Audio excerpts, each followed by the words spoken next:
কোনো পেজ কিংবা দোকান থেকে না কিনে যদি বাসায় এইরকম একটা ড্রিম কেক নিজের হাতে বানিয়ে খাওয়া যায় তাহলে কেমন হয় বলেন তো?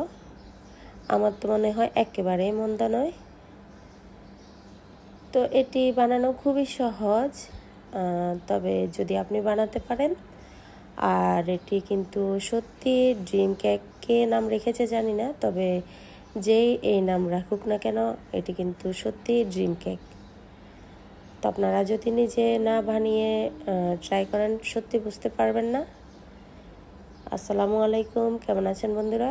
আজকে আপনাদেরকে দেখাচ্ছি ভাইরাল ড্রিম কেক রেসিপি। তো আমি প্রথমে একটা ব্লেন্ডার জার নিয়েছি আর এখানে 2টা ডিম ভেঙে দিয়েছি।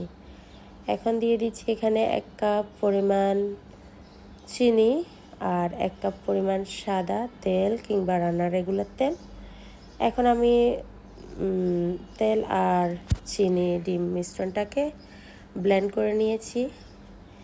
তো এখন আমি এখানে দিয়ে দেব, আপনারা চাইলে কিন্তু ইলেকট্রিক বিটার দিয়েও বিট করে নিতে পারেন, অথবা হ্যান্ড উইক্স দিয়েও এই কাজটা করে নিতে পারেন। তো এরপর যে আমি দিয়ে দিয়েছি আধা কাপ ময়দা আর দিয়ে দিচ্ছি 2 চামচ কোকো পাউডার।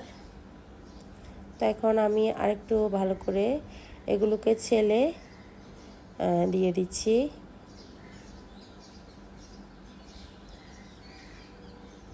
তো দেখতে পাচ্ছেন আমি কিন্তু এখানে ছেলে দিয়েছি। আর এই পর্যায়ে একটা কথা বলে রাখি, আমার রেসিপিটা যদি আপনাদের ভালো লেগে থাকে তাহলে লাইক করবেন, কমেন্টে জানাবেন। আর যদি নতুন হয়ে থাকেন অবশ্যই চ্যানেলটা সাবস্ক্রাইব করতে ভুলবেন না। আপনার প্রিয়জনদের সাথে অবশ্যই শেয়ার করবেন, বাসায় তো বানাবেনই। তো দেখতে পাচ্ছেন এখানে কিন্তু আমি ময়দা আর কোকো পাউডারের মিশ্রণটাকে ভালো করে কিভাবে গুঁড়িয়ে আলতো হাতে ডিমের যে মিশ্রণটা বানিয়ে রেখেছিলাম সেটার সাথে মিক্স করে নিচ্ছি। নিশ্চয়ই দেখে বুঝতে পারছেন এর চেয়ে বেশি ঝরে কিংবা ঝরে করে কিন্তু এলোপাথারি মিশালে কিন্তু কেকটা ভালো হবে না। আমি এখানে কিন্তু একটা স্পঞ্জ কেক দিয়ে আজকের ড্রিম কেকটা বানাচ্ছি। তো আপনারা চাইলে প্লেন কেক দিয়েও বানাতে পারেন। তো এই পর্যায়ে আমি দিয়ে দিয়েছি 1/4 টিস্পুন বেকিং সোডা। তো এখন আরেকটু ভালো করে মিশিয়ে নিচ্ছি। দেখতে পাচ্ছেন আমি কিন্তু ঘুরিয়ে মিশিয়ে নিচ্ছি। আর আমার মিশ্রণটা কেমন হয়েছে দেখতে পাচ্ছেন।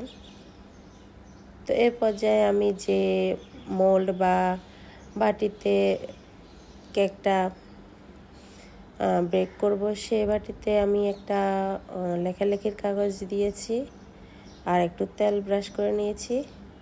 এই পর্যায়ে দিয়ে দিচ্ছি আমি কেকের মিশ্রণটা। তো দেখতে পাচ্ছেন এখন আমি একটু ট্যাপ করে নেব, তাহলে ভিতরে থাকা বাবলসগুলো বাইর হয়ে যাবে আর কেকটা কিন্তু ছিদ্র হবে না বেক হওয়ার পরে। তো আমার কিন্তু অনেকগুলো বাবলস উঠেছে। এই পর্যায়ে আমি কিন্তু 5 মিনিটের মতো প্রি হিট করে রেখেছিলাম চুলায় একটা পাতিল বসিয়ে লবণ দিয়ে আর একটা স্ট্যান্ড দিয়ে। এখন আমি প্রায় 40 থেকে 50 মিনিট একদম মিডিয়াম লো হিটে রান্না করে নিয়েছি বা কেকটা বানিয়ে নিয়েছি। তো এই পর্যায়ে আমি চুলায় চকলেট গানাশটা তৈরি করে নেব। এই জন্য আমি এখানে নিয়েছি কয়েকটা চকলেট। আর বাজারে কিনতে পাওয়া যায় 10 টাকার দামের যে চকলেটটা আছে আমি এটাই নিয়েছি। আর এখানে কনডেন্স মিল্ক দিয়েছি 1 চামচ, দিয়েছি 1 চামচ ঘি কিংবা বাটার যেটাই হোক দিতে পারেন। আর কিন্তু আপনারা চাইলে এটি যে হুইপড ক্রিম আছে ওইটি দিয়েও বানাতে পারেন, কিংবা লিকুইড মিল্কের সাথেও কিন্তু এই চকলেট গানাশটা তৈরি করে নিতে পারেন। তো এই পর্যায়ে আমি যে কেকটা বানিয়ে রেখেছিলাম সেটি মোল্ড আউট করে নিয়েছি। আর যে পাত্রে কেক বানিয়েছি সে পাত্রে আবার দিয়ে দিয়েছি, কিংবা সে বাটিতে দিয়ে দিয়েছি। এখানে আমি সুগার সিরাপ কেকটার উপরে দিয়ে একটু ছিটিয়ে দিয়েছি। আর এই পর্যায়ে কিন্তু আমি যে হুইপ ক্রিম ফেটিয়ে রেখেছিলাম সেটি দিয়ে দিয়েছি।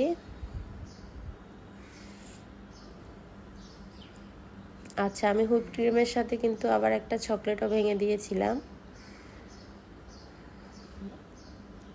যেটা আপনাদেরকে দেখানো হয়নি। তো এখন আমি ভালো করে কেকের উপরে হুইপ ক্রিমটাকে একটু ছড়িয়ে দিচ্ছি। আর এটাকে এখন আমি ফ্রিজে রেখে দেব। প্রায় আমি রেখেছি 1 ঘন্টার মতো।